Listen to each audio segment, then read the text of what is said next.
Happy Thursday, Paul Talkers. I am not gay, bisexual, lesbian, pansexual. I'm basically not in the rainbow community at all. But I want to talk to you about all new X-Men number 40, wherein we discover that Bobby Drake, Iceman, is actually gay.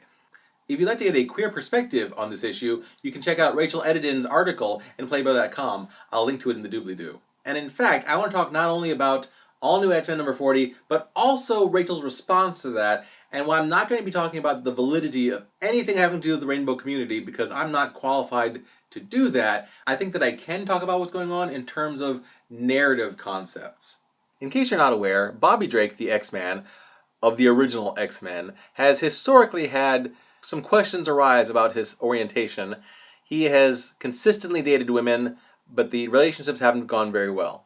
In All New X-Men number 40, we see the 16-year-old Bobby Drake from the past, misplaced in time to the present, being confronted by his friend, Jean Grey, who tells him that she has read his thoughts and that he is full gay. After initially denying it, Bobby tries to protest that he might be bi, but no, Jean Grey insists he's full gay. I'm tempted to talk about the really bad practice of showing men have bad relationships with women equals gay. I don't like that trope, but again, not my place to talk about it. I could mention how bi-erasure sucks, and that as soon as bisexuality is brought up, she erases that as a possibility. But again, not my place to talk about that. But let's talk about the response. Brian Michael Bendis, the writer, has suggested that he presented this revelation in this fashion to try to show that it's not a big deal. Rachel Edidin, whose opinion I respect greatly, essentially defends how Brian Michael Bendis did this in her Playboy article, talking about things like every person's coming out story is different and valid. I have no argument with that. Rachel Edidin brings up that perhaps these time-displaced X-Men from the past were from the 80s or earlier, before a lot of gender concepts, orientation concepts were as well discussed as they are today. And thus, even though Jean Grey didn't do things in just the right way, we shouldn't be reading into this X-Men issue as if this is a guideline for how allies should behave. This is not a coming out story. This is a being outed story.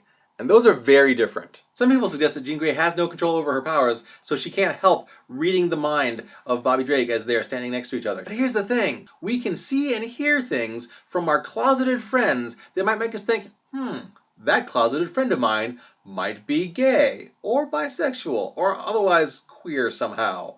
I mean, I've been to house parties where I found out a lot more about people's orientations, potentially, than I ever would have thought I could.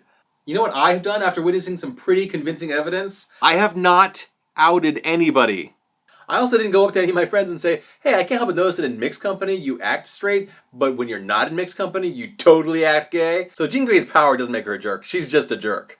It is suggested that because she is displaced out of time, Jean Grey doesn't know these concepts. But the thing is, she explicitly says that people don't seem to care about it as much now, implying that she has, in fact, gotten the lay of the land when it comes to how LGBTQ plus things work in 2015. If she has picked up from random passersby that being gay is not such a big deal in 2015, then she could have also potentially picked up things like, bi-erasure. Things like you shouldn't out people. Things like people who do get outed are oftentimes violently hurt.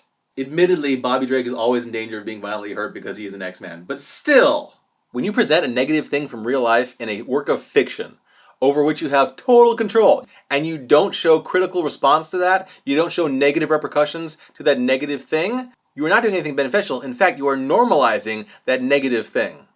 Would it have been realistic if Jean Grey had said something along the lines of, Bobby, I feel like I should tell you that you are acting. You seem to be acting in a way that is not true to yourself, and I just want you to know I would support you if you wanted to be honest about things.